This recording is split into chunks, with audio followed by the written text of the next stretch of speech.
আমাদের জাতীয় পতাকা সেখানে পোড়ানো হয়েছে, আমাদের হাইকমিশন ভাঙচুর করা হয়েছে। আমরা বিক্ষোভ মিছিলের উদ্দেশ্য হচ্ছে আমরা বিশেষ করে ভারত সরকারকে আমরা অনুরোধ করব এই ধরনের যারা করছে তাদের বিরুদ্ধে দৃষ্টান্তমূলক শাস্তি নেওয়ার জন্য এবং শাস্তি দেওয়ার জন্য এবং তাদেরকে আইনের আওতায় আনার জন্য আমরা এটা অনুরোধ জানাবো। সাথে সাথে আমাদের বাংলাদেশেও আমরা বাংলাদেশের জনগণ আমরা আমরা বিশেষ করে এখানে আমরা সাম্প্রদায়িক সম্প্রীতি বিশ্বাস করি। ভারতে যেগুলি হচ্ছে সেগুলি অবশ্যই নিন্দনীয়, কিন্তু বাংলাদেশে আমরা শান্তিপ্রিয় জনগণ এগুলি মেনে নেবে না। আমরা শান্তির বিপরীতে আমাদের দেশকে আমরা এগিয়ে নিয়ে যাব। এটা আমাদের আত্মমর্যাদার প্রশ্ন। বাংলাদেশ একটি স্বাধীন সার্বভৌম রাষ্ট্র। ভারত আমাদের প্রতিবেশী, তাদেরকে আমাদের সাথে প্রতিবেশী সুলভ আচরণ করতে হবে। প্রভুত্বমূলক কোনো আচরণ যদি করে সেটা বাংলাদেশের জনগণ মেনে নেবে না। ৭১ সালে যেমন পাক্কা হানাদার বাহিনীদেরকে আমরা পরাজিত করেছি, তাদের শোষণকে যেমন আমরা ডিনাই করে তাদের যুদ্ধ করে আমাদের নেতা শহীদ রাষ্ট্রপতি জিয়াউর রহমান তৎকালীন মেজর স্বাধীনতার ঘোষণার মধ্য দিয়ে যে স্বাধীনতা অর্জন করেছি, এই স্বাধীনতা রক্ষা করার জন্য প্রয়োজনে আরও আমরা যুদ্ধ করতে প্রস্তুত বাংলাদেশ জাতীয়তাবাদী দলের নেতাকর্মীরা। আমাদের দূতাবাসে হামলার অর্থ হলো আমাদের দেশের মধ্যে হামলা। আমরা মনে করি আমাদের জাতীয় পতাকাকে অবমাননার অর্থ হলো আমাদের রাষ্ট্রকে অবমাননা করা।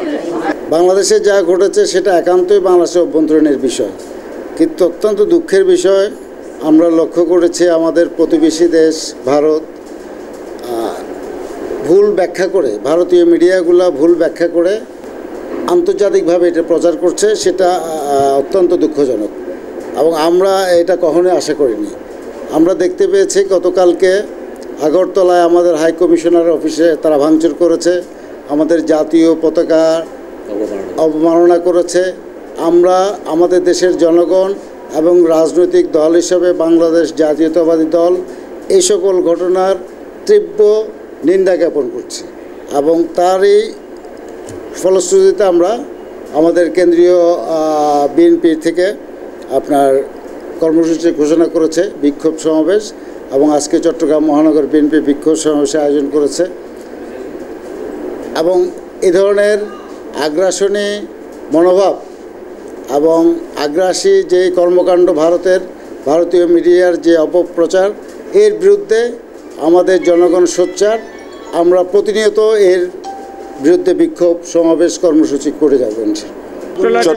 চট্টলা টিভি যেটা আছে, আপনারা আমাদের সার্বক্ষণিক সহায়তা করেছেন, আগেও করেছেন, বর্তমানেও করে যাচ্ছেন। আমি আশাবাদ ব্যক্ত করব আগামীতে আপনারা এই ধারাবাহিকতা অব্যাহত রাখবেন এবং সেই সাথে আপনাদের চট্টলা টিভির সকলকে আমার ব্যক্তিগত পক্ষ থেকে, বাংলাদেশ জাতীয়তাবাদী যুবদলের পক্ষ থেকে, চট্টগ্রাম মহানগরের পক্ষ থেকে এবং চট্টগ্রাম মহানগর বিএনপির পক্ষ থেকে আপনাদের সকলকে ধন্যবাদ এবং শুভেচ্ছা জানাই। তৃতীয় দালাল ইস্কন বাংলাদেশে যে অশান্তি অরাজকতা সৃষ্টি করতে চাচ্ছে, তার এই ধারাবাহিকতায় তার প্রতিবাদ স্বরূপ আমরা বাংলাদেশ জাতীয়তাবাদী দল বিএনপি এবং তার অঙ্গ সংগঠন চট্টগ্রাম মহানগরের সবাই মিলে এই প্রতিবাদ বিক্ষোভ মিছিল করেছি।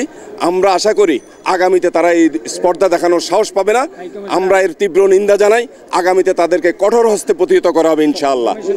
আমি বলতে চাই, দ্ব্যর্থহীন ভাষায় তাদেরকে মেসেজ দিতে চাই, মেসেজ ক্লিয়ার, আগামীতে রাস্তায় নামার চেষ্টা করবেন না। ইসকনের প্রতি এবং আওয়ামী লীগের দালালদের প্রতি রাস্তায় নেমে কোনো রকম বিশৃঙ্খলা সৃষ্টির চেষ্টা করলে বাংলাদেশ জাতীয়তাবাদী দলের সমস্ত নেতাকর্মী ঐক্যবদ্ধভাবে তোমাদেরকে প্রতিহত করবে, এই আশাবাদ ব্যক্ত করছি। দেশের স্বাধীনতা যুদ্ধের পর থেকে ভারতীয় আগ্রাসনের শেষ নেই, কিন্তু এই যে আওয়ামী লীগ সরকার ভারতকে পুজো করে আমাদের সার্বভৌমত্ব স্বাধীনতা হুমকির সম্মুখীন।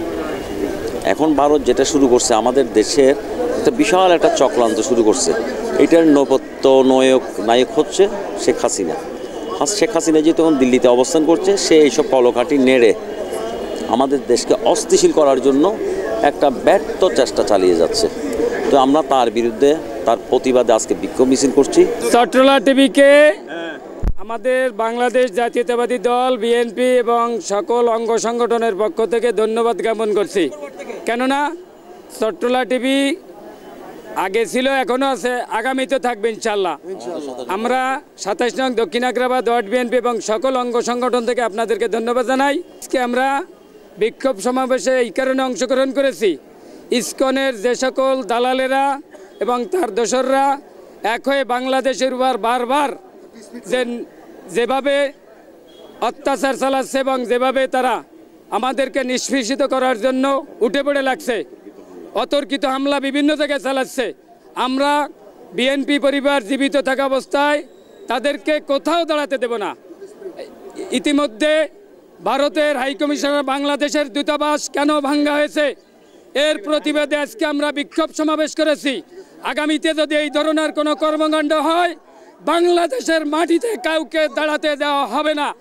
ভারতের অগ্রাসী ভূমিকা এবং তাদের যেই আমাদের হাইকমিশন অফিসে ভাঙচুর করেছে এটার আমরা তীব্র নিন্দা জানাচ্ছি।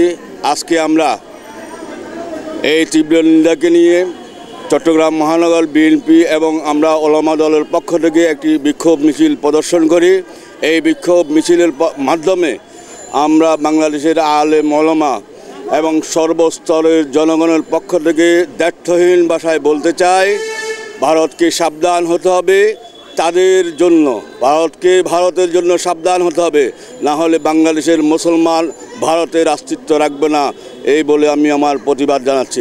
যেহেতু আমাদের জাতীয় পতাকাকে অবমাননা করা হয়েছে, আগরতলা যেটা একটা ইস্যু নিয়ে, জাস্ট একটা ইস্যু নিয়ে ষড়যন্ত্রের শিকার বর্তমানে আমাদের জাতীয় পতাকাকে অবমাননা করে, তার জন্য আমরা চট্টগ্রাম মহানগর মহিলা দল এবং চট্টগ্রামের অঙ্গসংগঠনের বিএনপির যারা আছি তারা আমরা আজ থেকে রাজপথে আছি, বিক্ষোভ সমাবেশ করেছি। যেহেতু এটা আমরা এই ষড়যন্ত্র মানিও না এবং মানব না, আমরা আগামীতে আরও কঠোর আন্দোলন গড়ে তুলব।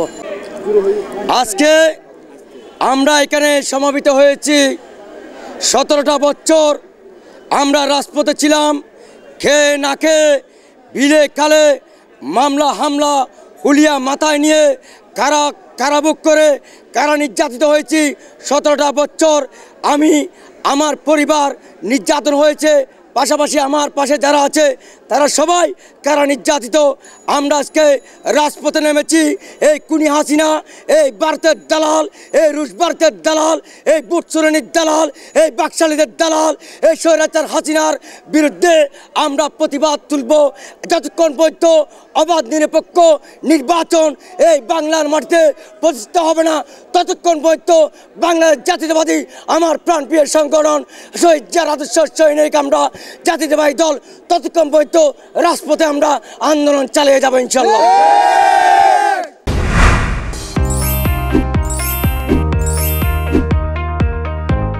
চট্টলা টিভি, ইতিহাস ঐতিহ্যের প্রতিচ্ছবি।